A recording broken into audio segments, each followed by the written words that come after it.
But I can tell you that if you're not operating reasonably well on 4, I think I mentioned 6, if you're not operating reasonably well on at least 3 of them, there's no way you're going to be psychologically thriving.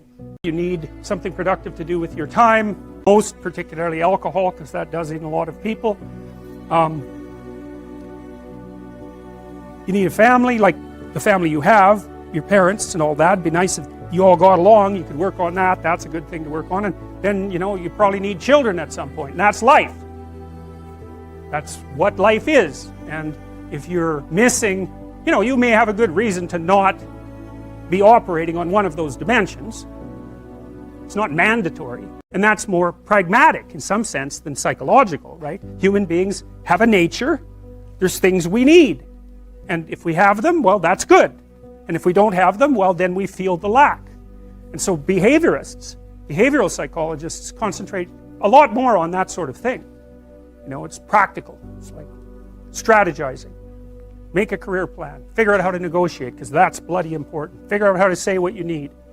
Figure out how to tell the truth to people.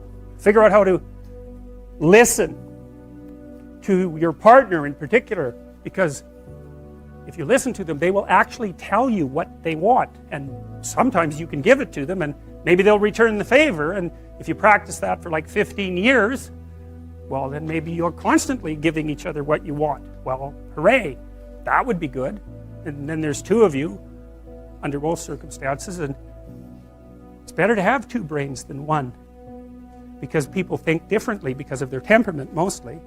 And so the negotiation is where the wisdom arises, and it's part of the transformation, the psychological transformation that's attendant on an intimate relationship, and one of the fundamental purposes of a long-term intimate relationship.